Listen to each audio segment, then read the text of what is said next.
Greetings, peace, and blessings. Welcome, welcome, welcome to a conversation of self-improvement with your sister, Yatira X, the First Lady of Heart Money Network. I am excited to get into this conversation today because yesterday was a very eventful, to say the least, impactful and powerful day. Please excuse my tardiness this morning. My son is here with me this morning. Yesterday, I was able to be in here with our conversation with no babies, but he's with me this morning, so he got up right with me, and that's okay, and it really is okay. But I just wanted to I can't let Instagram know that hey, I'm coming, but a little bit late. But I'm glad to be here and be able to have this conversation. So before I went to bed last night, as I have shared with you all, sometimes I get those thoughts about what's the conversation is going to be about.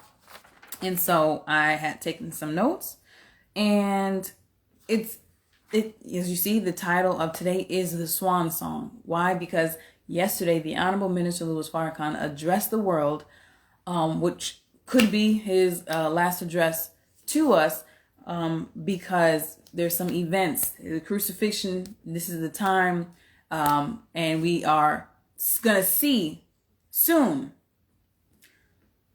the government come after him to arrest him.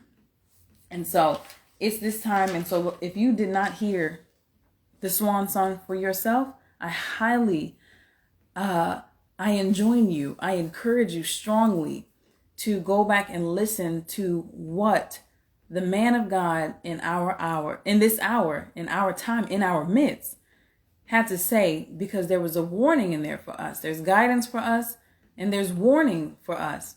And so the Swan Song for me, the main thing that he said as he opened was, he's going to be speaking, and that we should listen. Peace and blessings, Brother Kamari. Welcome, welcome.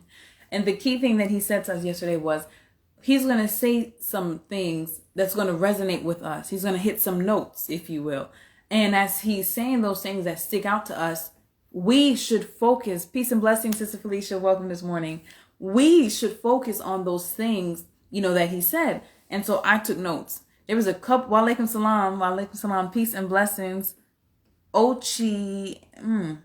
I'm sorry, I don't know where. Ochiang WP. But anyways, peace and blessings and welcome. But so like I said, there were some things that really stuck out to me, and I'm definitely going to have to go back over that a few times, with babies sleeping, taking detailed notes, because this is the hour. And even as I was preparing this morning to come before you all and having this conversation, remember, this is a self-improvement conversation. This is always about, thank you, sis. This is always about self-improvement, but I'm always giving it from just my vantage point. So it truly is a conversation. I mean, even for, especially more so this part for the sisters, as I'm saying things and sharing what I have to say, you and I are, we're more than welcome to connect off of Instagram, and further these conversations, because that's what they are. These are inspired not only to show other people that we can focus on ourselves, we can work on self-improvement, we can do it in a unified way together, regardless of our religious backgrounds, but we can dialogue, and we can we can parse these words, we can go into definitions, we can go into understanding, and we can have the conversation. But of course, self-improvement for me, the intention here is that I'm showing by my own personal stories other people how you can improve, and to encourage and to inspire other people to turn that mirror back on themselves, back on ourselves, because all we can control is self. And so if we master self, there is no outside force, person, thing that can control and manipulate our lives if we decide to master ourselves. So that's the goal. And like I said, I can only give that because I'm not a minister, I'm not a teacher, I'm not a self-improvement coach, I'm not these different things. I'm not, the only thing that I can give it is from, Assalamu alaikum, Brother Jason. I can only give it from my own testimony, from where I am and how I view things. Peace and blessings, Sister Shelby. Welcome, welcome. Thank you for tuning in this morning. So yesterday, like I said, I wrote down some notes, and I'm going to definitely re-listen to it. One of the main things, one of the big things that I wrote down or that I had a note of. He said, faith will get you in trouble with your friends. And that spoke volumes to me. Oh my goodness. Faith will get you in trouble with your friends. Yesterday I shared a story, in terms of conversations that I have had with my mother. And it made me just think about my personal life, how my faith and the way that I view things or the way that I believed has just always made me to be an outcast among any group that I was either naturally a part of by blood or by association. And so with family, I'm the only, in my immediate family, I'm the only member in the Nation of Islam. In school, there's just something about me. I'm just different than everybody. I can get along with people, not a problem. And yet I'm, different. The people that were my friends in high school, it's kind of like, okay, yeah, you're a little bit different. We don't really talk to you like that. And that's okay. That's okay. And then even being a member of the Nation of Islam, the way that I see things and the way that my faith allows me to walk and move, everybody does still, everybody sees things differently. So that could be when it comes to the structure of your schooling for your children. Everybody may not see that the same way, or the type of toys that I allow my children to play with, or the type of shows that I allow or don't allow my children to see. So there's a lot of, and just an example of that is, they have a lot of, cartoons, and cartoons is not the problem, but it's just the talking animals and things of that nature. And those are things that now that knowledge has come to me, I'm saying I'm not willing to do that. I grew up watching those things, right? All of those kind of cartoons with the, Tom and Jerry, and I don't even remember everything. But my point is, the reason why those things had been, were created were made is to keep our minds as babies, or to put our minds into a state of spookism, to believe in things that's not real. And so here we are being reared. You know what I'm saying? This is the mind of a baby watching these things. And so the message is being implanted in the mind. So that's why, like I said, after I came to the knowledge upon having children, that's a no-no. So there's certain things that I will not allow. But my point is, that's what my faith tells me to do. Everybody is not going to operate in that same way, and that's okay. But that's why he said, faith will get you in trouble with your friends. And that's just on a small level of what I do with the TV, right? But can you imagine, as you and I are growing, and as we go down different routes in our life, and as we make decisions for ourselves, how people who don't see it the same way or agree with what you believe in, that it can be a difficulty factor attached to that. I can just remember, just be easy, peace and blessings, welcome, welcome, welcome. Just in making this transition, and, for me, coming into the Nation of Islam, there was a lot of backlash. I mean, a lot of backlash. And I don't mean just from my family, but remember I told you my father was a rabbi. So he was over a temple, and the temple, the congregation,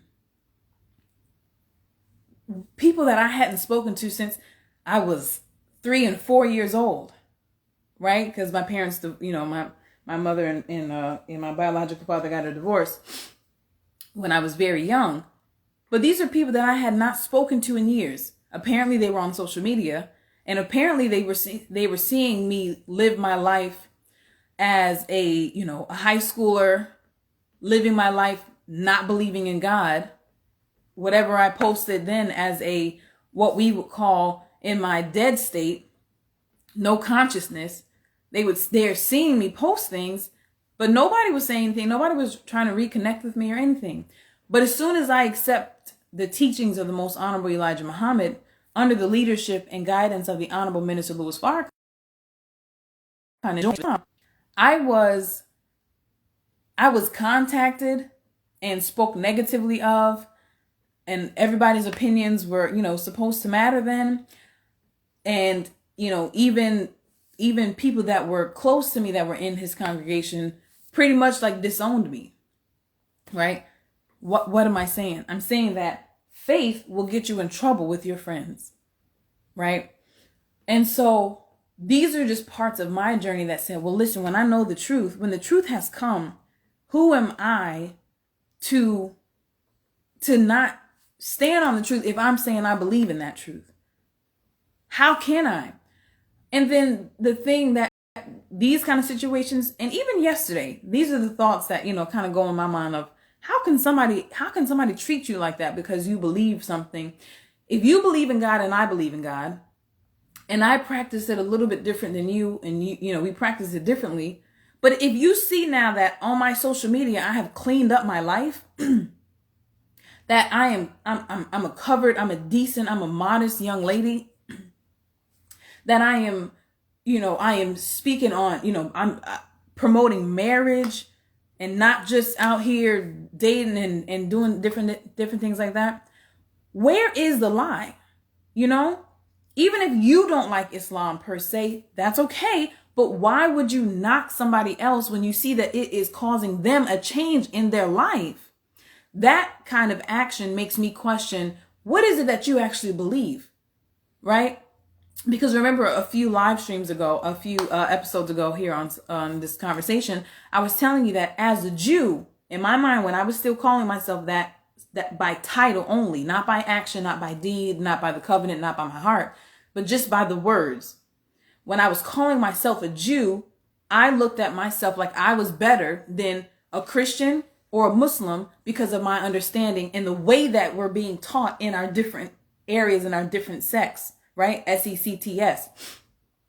Coming into the Nation of Islam and getting a proper, the truer knowledge, the full understanding of these things, I'm able to say, oh, wow, I'm a Muslim, I'm a Christian, I'm a Jew, and I can love all of us. And one is not better than the other, because this is what a Christian is supposed to be doing. This is what a Muslim is supposed to be doing. This is what a Jew is supposed to be doing. It's not, so it was no longer about the title alone, but how are we living our lives, right? And so yesterday, and as I'm having this conversation today, the thought that comes to my mind is, again, how can you profess something and then treat people like that? Like no prophet of any of the three faiths would handle people like that, right? Where does it say that Jesus went around and he down talked us, nobody? No, he went around and he taught, he uplifted, he raised people, he healed people. So if there was an error, if there was a fault, if there was a lack of knowledge, if there was darkness, he was speaking life over it, over them, over the situation, right?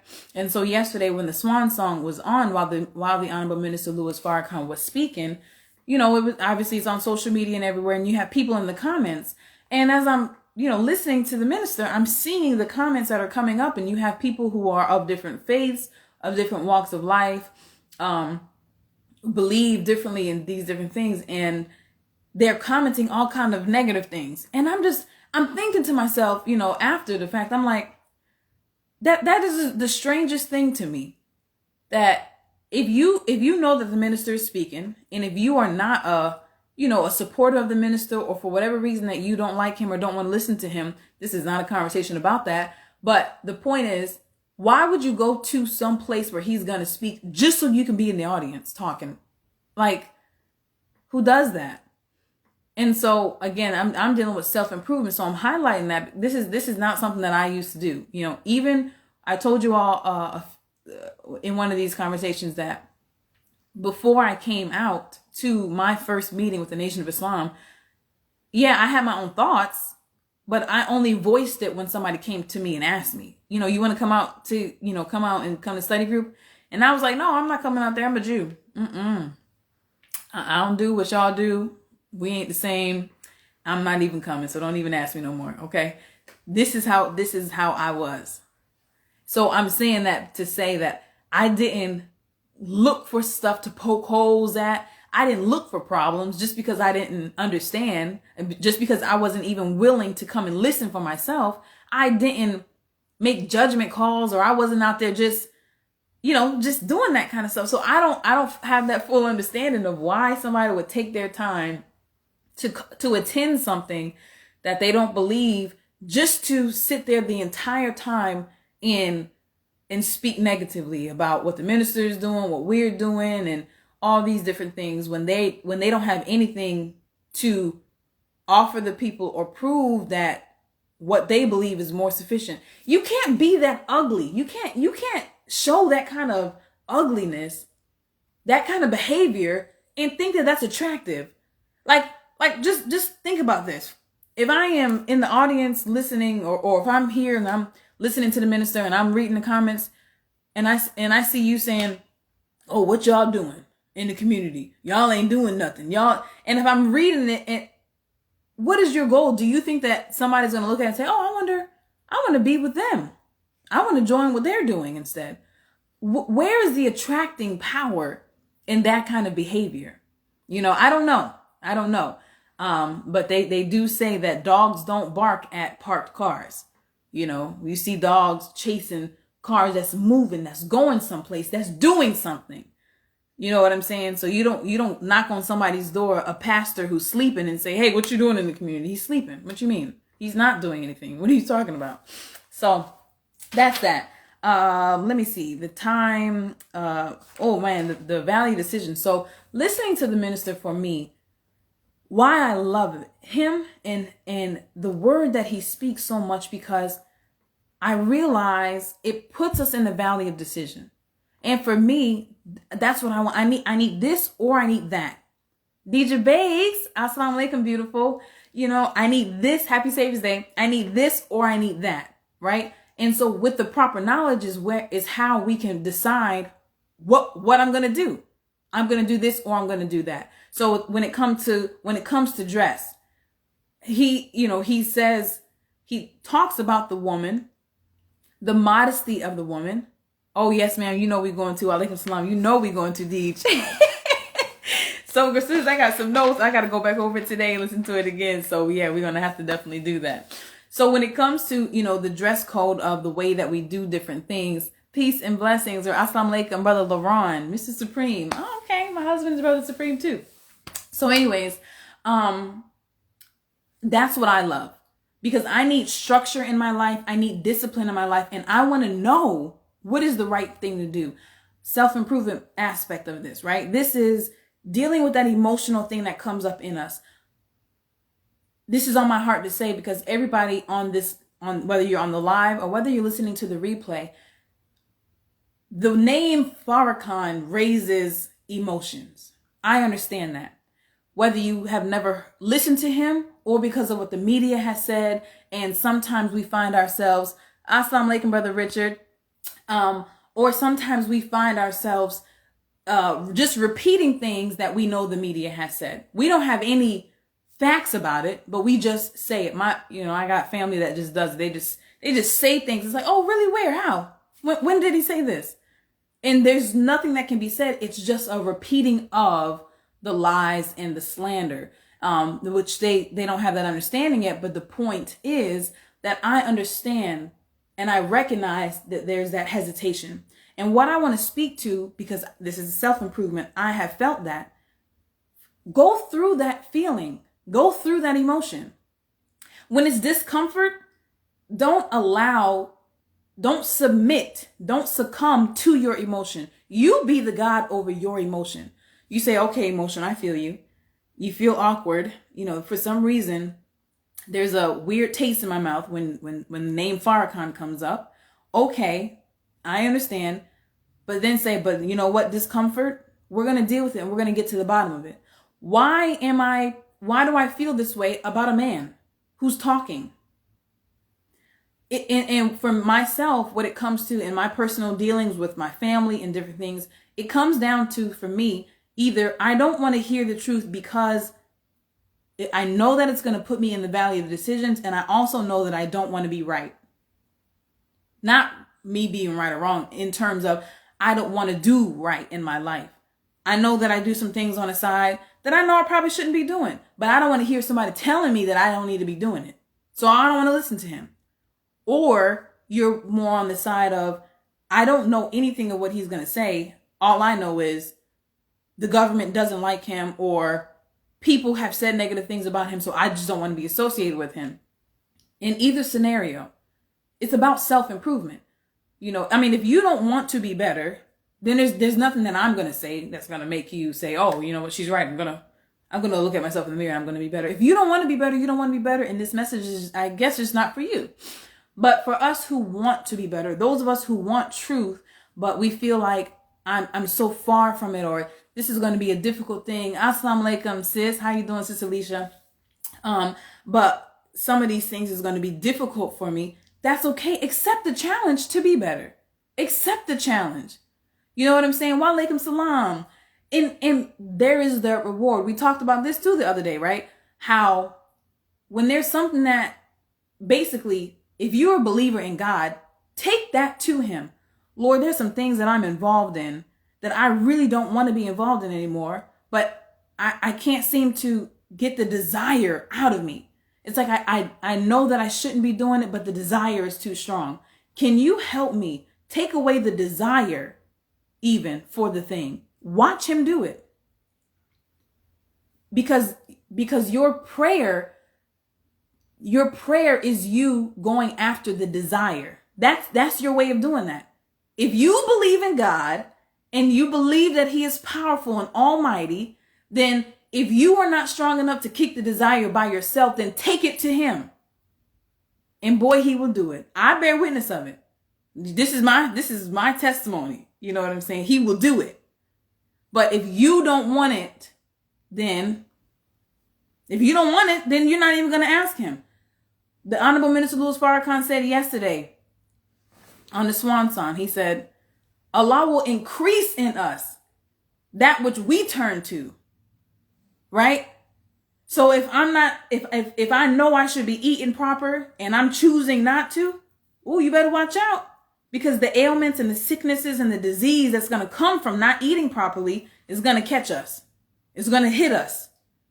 I know I'm not supposed to be smoking and drinking, but I just can't. I don't really want to stop. Okay, well, he's going to increase that in you, and then the effects are going to intensify and increase, and you and I will be losing our lives, knowing the truth and rejecting it. You see what I'm saying? Everybody needs to go back and listen to the Swan song. The Swan song and Farrakhan. Farrakhan is not the man of the Muslims. This is God's man on the scene today for humanity. I know this is a difficult truth. This is self-improvement still. We have not lost the topic because I am that person. Didn't I tell y'all before? I was an atheist. Yes, I grew up as a Jew. My father was a rabbi. But fast forward, I said, I don't even believe in God. I know we saying I'm saying Jew, but I'm dressing like how I was dressing back in the day. I'm eating whatever I want to eat. There's no principles. There's no structures. I'm not keeping the Sabbath. I'm not keeping Rosh Hashanah. I'm not keeping Yom Kippur. We're not doing Passover. I'm not fasting. What is fasting? What is prayer? Who was praying? You know what I'm saying? This is not just me. In my life, how many Christians who claim and say that they are Christians, how many of us practice Christianity in the way that Jesus taught, which was freedom, justice, and equality? He taught us to be wholesome people, right? But let's just look at United States of America, supposed to be a Christian nation. I don't need to paint another picture, do I? I don't think so. So y'all pick up what I'm putting down, right? But this is who he is. So he is a man for the world. And I'm speaking to self. Why? Because I once upon a time questioned God when I was young. God, where are you at in this world? How come I'm reading about you in these books? I'm reading about you in scripture and you walking with Abraham. You talking a lot. You dealing with Job. You holding Daniel's hand, David's hand, Solomon's hand. You talking to these folks. Where are you at today? You understand what I'm saying? I was wondering where is God? So if I believed in my heart and in my mind that God is real in the scriptures for these people, how could I say, well, he can't come now? God changes not. Isn't that what the scripture says? So if he don't change, how can we say, no, that was just back then? Because these are things that we say that was just back. That's just biblical times. Who said that? Who created that terminology? Oh no, that was just back in biblical times. Now we're in modern times. Oh, well, there's a modern Babylon. That's what the scriptures say. So how do we get to say that? Well, wow, we look at the history. God always raised up somebody for a nation, for a people who knew not before destruction was getting ready to come. When God sees what he sees and he's ready to execute his judgment, he don't do it without warning the people. Remember Abraham, when he's going in there to go in there with his, I think Lot is his nephew, and he was, going to tell him, Abraham is questioning God in the Holy Quran. He's questioning God. He's like, I think it's in the Bible too. Lord, are you going to destroy a town? That people, that there's some righteous people in there. Oh, and God is like, God is so, look at his mercy. He's the all-knower.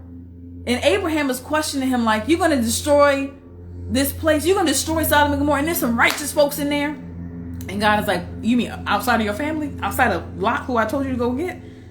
Okay. Well, go ahead, Abraham. Go on back in there and go bring me 50. Go bring me 50 people. Go bring me 50 righteous people out there, because I know you. I want you to know that your God is just. You know what I'm saying? I want you to know that he's just. So go ahead and go get 50 righteous people. I'll wait. Then the minister said, I'll wait. This is so good. Praise be to Allah. And so Abraham goes. And how many do he come back with? None. Go back and go get 40. Too high. Go bring 30. Go bring 10. Go bring me 1. He couldn't do it. And as soon as Lot and them was out, and on that same day, the destruction came.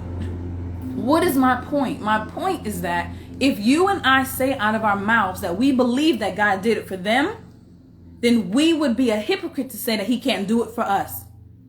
But it's so hard to believe, because back to the beginning of what I said, what I do with my children, we have been taught in this society, we have been shaped in a certain mindset, in a certain box, in a certain frame, right? Because he who controls your circumference of thinking, he controls, or the circumference of, what is the saying of your knowledge? Basically, he controls the diameter of your thinking. So if I'm telling you where your sphere is, how far you can go in your thinking, then that's as far as you're going to go, where I want you to go, right? So my point is, watching these, fairy tale stuff puts us in a land of spooky. So when we read the Bible, it looks spooky. Talking snakes, dragons, witchcraft. It makes it spooky. Why? Because they put it in a language of metaphors, right? When you're reading about a snake in the garden, no, you might picture in your mind a garden and a snake going around following Eve, talking to her. No, that's not what it means. It's a metaphor. So when you talk about a person, y'all know Plies, right? Rapper Plies. When he talking about how he keep his grass cut low, right? To be aware of the snakes. All of that is a metaphor. He ain't talking about mowing his lawn, right? He's talking about keeping things where he can see what's what with people. Because you got snake-like people, right? You know what I'm saying? So we use these terminologies, we're talking about people. So that, again, but that's all part of controlling and keeping people in a certain frame of mind. So this is just the kind of stuff that we have to deal with. So my point to saying that is, when we read the scripture and we know that God did this for them, then you have to know. You got to start telling yourself now, God will do this for us then. So are we not in a terrible condition as well? America is worse than Sodom and Gomorrah. America is worse than 100 times worse than Sodom and Gomorrah, right? This is the home to every foul bird. People want to leave where they're at because where they are at, their home has certain laws, right? In other religious countries, in the Islamic world, where you can't do certain things. So what do? Oh, I can't do it over here, so I'm out. Peace. I'm going over there to America. They can do everything. Everything going down over there in the US of A. You see what I'm saying? So everybody come over here to do their filth. Because this is not God's nation. It's a God's nation. Satan is a God too. Right? So that's why we either submit to our lower desires or our higher desires. And that's why that emotional thing, that's a lower thing. That's not God's level of operation. He don't operate from the emotion, from the desire, from the appetite. He desires from the knowledge, from the facts, from the laws, from the truth. So I say that to say, like I said, I'm only here because I finally said, all right, I'm going to come out and I'm going to listen to the minister 10 years ago. And I ain't looked back since. So what does that mean? By you listening to the minister, you have to check your heart. You got to look at what are the questions and the uncomfortable things that's coming up in your mind when you tell yourself, all right, I'm going to listen to the minister. Oh no, I don't want to be a Muslim. Why did that go together like that for you? Do you know how many people listen to the minister? Listen to the game, the people that support the minister, right? Yesterday for charity, over $20,000 was given to the minister just by one music group, right? They don't look Muslim to me in terms of their actions.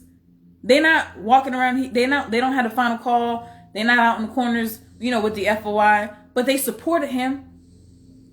You know what I'm saying? But they're listening to him. More importantly, they're listening to him. So listening to the minister, that's like, if we just got to keep things in perspective. We got to keep things in perspective. This world does not make us thinkers. So as I am growing in my self-improvement, I'm learning to think, right? I'm learning to become a critical thinker. And by listening to the minister, he puts it in such a perspective where it's like he done did the thinking for me, but I'm just taking it further for my own self and now reaching back to reach other people. Because when you think about it, when you go to your doctor's office, do you say, hey, bro, I know you about to, prescribe me with something, whatever, but what's your religion? What you do when you leave here? That's not even a thought. You know what I'm saying? It don't have nothing to do. By you going to your doctor's office, you're not about to take his religion on because you're going to go see him. For those of you who are in school and you got professors, you don't say, okay, I need a professor that believes what I believe. Because if you're going to be teaching me math, I need to make sure that you believe in Jesus Christ. You see what I'm saying? Even though we do. But my point is that this is not what you are checking. So when you say you need to listen to this man of God, that don't mean, if I go and listen to him, now I'm going to be forced to dress like an FOI or dress like an MGT. No. But you should absolutely listen to him so that you can get the message, so that you can get the word, so that you can get the consciousness, so that you can get the awakening, so that you can get the shackles off of your mind, off of my mind, off of our minds, so we can look at things properly. Right? Didn't Jesus in the Bible, he talking to a man he's asking this man, how you see men? I see him as trees. Okay, so Jesus, let me get this spittle. Let me put this on your eyes. We're gonna deal with this. This spittle, not meaning that he actually took spit from his mouth, but spittle is what comes to your mouth when you're teaching. When you are you preaching, you talking, and the spittle that comes on the side of your mouth as you're teaching. So he spoke a word. He gave understanding and put it on his eyes, right? He spoke so that he could now see properly and clearly. Well, now how do you see men? I see them as they are, right? So we look at this world, we look at things from a tainted view.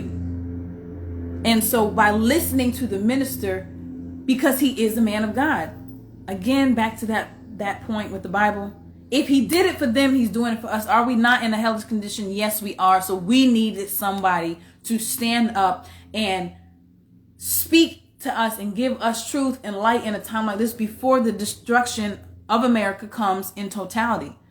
The judgment is here. We are living in that time right now. The good book says it, right? We're living in a time now of war, rumors of war, pestilence. COVID-19 was the pestilence from heaven, right? So what are we going to do now that God is blessing us to be alive in this time to make decisions? Man, I'm not even on my notes. Jeez. And I'm not going to be able to be on here too long because I try not to make these long. They're supposed to only be 20 minutes. How long I've been on here? It's 8:03. Okay. Isolation. We're not going to go into that. Not fitting the group. We talked about that. All right. So, man, family, I don't know. I guess I just have to... Swan song's just been amazing. It's just been so amazing. Self-improvement is fun. Leela J, assalamu alaikum, beloved. Self-improvement has been so fun because every time that I'm challenged with something where it's like, oh, okay, I'm weak in this area, I need to do better. It's like, okay, let's tackle it. And that's why I said earlier about the value of decisions, why I love listening to the Honorable Minister Louis Farrakhan, because he helps me to put myself in the valley of decision, or I'm put in the valley of decision when I listen to him in terms of, all right, I'm going to do this or I'm going to do that. And for me, life is all about self-improvement. That's what we're here to do. Oh, he said something so powerful yesterday, and I'm sorry I didn't write it down, but he talked about us living life. If we're not going to live life, because when we're living in this world and in the way that Satan has set everything up, we're not living at all. So he's like, what's the point of living life if you're not even living? We're not living. I mean, just look at it. People are depressed. The suicide rates are up. The stress and the burdens of the world on people's minds is causing people to lose their minds, right? Insanity is a whole nother thing. My gosh. And so the truth literally sets you free. You become free. Submit to it. Don't run from it. Listen to the Swan song. Listen to the Swan song. Listen to the Swan song. Because in it is a life-giving message for us. It is a warning for us. The warning, this is the other thing. We have to understand that the warning is for the people, period. We cannot, oh my goodness, we cannot say I'm not gonna, I'm just gonna close my ears to it and close my eyes to it so that I don't have to worry about being warned. Then you're choosing. By you rejecting to listen to truth, you and I are choosing death. Because if God says, listen, I'm giving you, like when Moses came with the 10 commandments, right? Just imagine this with me. I'm coming, y'all. I'm going to bring y'all the 10 commandments, the laws. And some of the children of Israel in the back are like, oh, I don't want to hear it. La, la, la, la, la. Is he done talking about them? Because I don't want to hear. I don't want to know what none of them are. I want to continue to do what I'm doing. I don't want them to take away my idols. I don't want to take away. Just because you do that, oh, so where were you when the commandment was given? Well, I didn't want to hear it. Oh, okay, well, you didn't want to follow. You see what I'm saying? This is how we can check our own hearts and just go through the emotion. It's okay to feel a certain way, but go through it. Go through it. You will come out happier on the other side when you go through it. And you come out like, oh, that wasn't so bad. I'm still here. I'm intact. And now I just have some more knowledge on my mind, And that's just what it comes down to for me. For me, that's what it comes down to. It's that simple. Do I want to live not just a better life, but do I want to know God. I want to be in his mind. I want to be pleasing to him. When I tell y'all, even though I love talking to people, even though I love serving people, starting this here self-improvement conversation, I battled with it. Because it was nerve-wracking. I don't want to, Lord. But I'm like, Lord, but use me. I want to be used to bring people to truth. I want to be that. I want to be a servant of God. I'm like, God, I want you to be pleased with me as your servant. Now that I know that God is real, now that I know how real he is, now that I know that he came to save us, because the Bible tells us that that the Son of Man was going to come, right? The Bible tells us that. So I didn't read the Bible in its totality prior to Islam. So there were certain things that I didn't know. But I remember having this question all the time. I'm like, this is in the book. And so I was so confused. I'm like, but Christians read this book. So why is the world like this? I was still confused because I'm like, I didn't know that God said that he was going to come. So when God comes, why are people disbelieving it? I didn't understand. And now I'm just learning more so that it has everything to do, Rena the Stallion, peace and blessings, sis. It has everything to do with how we were reared in this world, right? We weren't reared to read things to understand it in its proper context. You know, he used you for me this time, though. Love you. Love you too, Sister Felicia. Praise be to God. I'm just so grateful. I'm just so full. I'm just so excited. And I love these conversations. And sis, for me, that's what it's about. Good morning, beloved. That's what it's about. It's about being willing to have difficult conversations. But when you have love, it makes the conversations less difficult.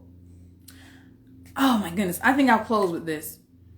I've had conversations with like my blood sister, and conversations with her can be really difficult because we as people, we treat people and we deal and we see things from where we are, right? So if I text you a message and I'm like, hey, what's up? And in your mind, if you view those words as like negative, like, oh, why are you saying what's up? You read it based on how you are. That's not a reflection of me. I sent the message, but how you see it is how you receive it. So my point is, in certain conversations, because she can be very critical of people, when somebody's bringing her a conversation, because she is so critical of other people, it's hard then for her to let somebody who just wants to have a loving conversation with her, it's hard for her to have that conversation because she is so critical of other people, right? So what am I saying? Having these conversations about truth, about God, about the time that we're living in, about the Honorable Minister Louis Farrakhan, it may be difficult for somebody, but if you're having the conversation with somebody who is willing to, who loves you, who loves the truth and only wants there to be a love and an understanding there. You know, I'm not looking to make anybody say, I'm going to join the Nation of Islam and I'm going to become an MGT and I'm going to become an FOI. That's great if you do. But the goal is just to get you to the message, is to get you to the men of God so that you can hear, and so that in your life, you are now in the valley of decisions, because people are going to perish who, I mean, it's hard to say that people are not going to know, because the minister has been on the scene for 67 years and he has delivered this message into every nook and cranny across the world, here in the U.S. and abroad. But people just kind of don't want to listen to truth. But again, it comes back to self-improvement. If you want right or you don't. Like I told y'all before, I don't want no aspect of this life. I don't want nothing that Satan has to offer. Not a thing. Nothing. Just nothing. Nothing. Satan can't. What you gonna? Nothing. Okay. Did I say that? No, I don't want nothing. So that's where that self-improvement comes in. But if we can have these conversations in love, and I think that God has blessed me with that. And that's what he talked about too. I'm closing, y'all. I'm just getting excited a little bit. I'm closing. He said that was his gift, that he's a great orator. He probably didn't say that yesterday, but I have been listening to some lectures of him from 94. I was listening to one last night from 94. And this is what I do. This is part of my upbringing in the nation. I listen to a lot of old lectures of the minister. And as I was having these self-improvement conversations, some things that he did say yesterday and some things that I have been listening to over the past few days, I'm like, wow, I just said that on this live stream. I just said that on the self-improvement conversation. I was just saying that. So that was God confirming to me that I am being in submission to what he is saying and what he is having me to do. I know that this is what he wants me to do, because I say all of that to say part of my gift that God gave me is to have a heart for love and a heart for understanding, to serve. Not just for understand. I don't care about people understanding me. You may never understand me, and that's okay. But what I have been through and my desire to serve you is why I know and how I know he is using me, because that's a gift that he gave to me, love and understanding. And I'm saying that to say that this is a space where we can have these kind of conversations. That's what it's about. It's not judgment. I can't judge nobody when I am a sinner myself. But all I want to do is say, well, this is how I am raising my life. The standard that I'm using to judge my own life is God's standard, not somebody else's. But I understand the pressures that we may put on each other. We tend to put pressures on each other, but that's why as a Muslim, the first law is that there is no God but Allah. That's it. So if we just submit to that law alone, when somebody else puts the pressure on me of their opinion and their voice, and then I say, well, God says this. And so even though you're putting some pressure on me because you want me to do what you want me to do, but God says this, so I have to submit to him. And even though you're my elder, and even though you might have taught me, and even though you might have been my teacher, God says to do this. So that's what I have to listen to. I have to listen to the word of God. I don't have to listen to what you're saying if it's in conflict to what God is saying, even for those who are in authority over me. Right? So when the government puts out laws and says you can't, do X, Y, and Z, you can't travel, you can't, I don't mean for COVID, but I'm saying, remember the Honorable Minister Louis Farrakhan was told, or not just him, but there was years ago with that whole Libya crisis that Americans couldn't leave and go over to Libya. The minister went back when the government said you can't have gold. If you have bullion gold, turn it into the government.